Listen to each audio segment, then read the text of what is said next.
Imagine trying to buy every single breakfast, lunch, and dinner you will eat for the entire year on one random Tuesday in October. You'd need a warehouse just to hold your cereal. As ridiculous as that sounds, it's actually how nature works. Farmers harvest their massive crops all at once during the fall, but humans need to eat a little bit every single day, all year round. This creates a massive logistical headache. We have mountains of grain ready in autumn, and we have to figure out where to safely put it all, and figure out who is going to pay to hold on to it until spring. To solve this, the market uses two price tags. The spot price is what it costs to buy the physical crop right now and drive away. The futures price lets you lock in a cost today, but the crop is delivered months later. The mathematical gap between these two prices is called the basis. It serves as the invisible engine that keeps our food supply moving from the harvest field to your kitchen table. This simple equation shows exactly how the basis is calculated. You take the immediate spot price and subtract the futures price. But why would these two numbers be different? Why wouldn't a bushel of corn cost the exact same in October as in April? Because keeping that corn safe for 6 months is expensive. You need massive concrete silos, insurance in case of a fire, and constant protection from moisture and pests.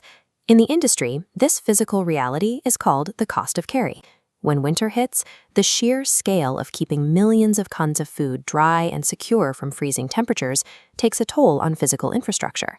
When a buyer pays a higher futures price for spring delivery, they are effectively paying rent to the silo owner for keeping that grain safe and dry all winter. This makes the basis a literal receipt for the physical, real-world cost of keeping food preserved over time. During the fall harvest, supply is overwhelmingly abundant.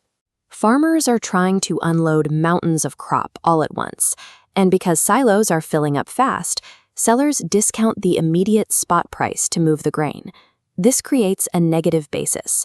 At this point in the year, buyers are often happy to pay a premium on the future price to ensure someone else handles the headache of winter storage. But flash forward to late spring. The winter supply has been eaten, the physical storage pipelines are running on empty, and the new crop is still months away from being ready. This immediate scarcity causes end users, like bread companies, to bid up the spot price to secure whatever physical grain is left. The spot price shoots above the futures price, flipping the market to a positive basis. By tracking these swings, the basis acts like a live market thermometer, constantly measuring the exact balance between the food we need right now and the food we are saving for later. The people navigating these swings every day are the hedgers. A farmer uses these futures prices to lock in a guaranteed sale months in advance, protecting their livelihood from a sudden crash in crop values. But they still face basis risk. This happens when the local silo down the road offers a different payout than the global benchmark. Even with a contract, the farmer's final paycheck can shift based on local storage costs. On the other side is the grain merchant. When they see a wide negative basis, meaning cheap physical grain today and expensive contracts for tomorrow, they see a green light to buy. They do this because that wide gap essentially guarantees them a secure profit. As long as their cost to store the grain is lower than the price difference, they get paid just to provide empty silo space. This financial system solves our initial grocery problem. The opportunity to make a profit from the basis economically forces private companies to safely store our food all winter long. This graph shows a rule called convergence. As the delivery date approaches, the need to charge for time and storage drops to zero, which forces the futures price and the spot price to merge at expiration. In reality, most of these contracts are closed out by traders on exchange floors long before a single truckload of physical grain ever changes hands.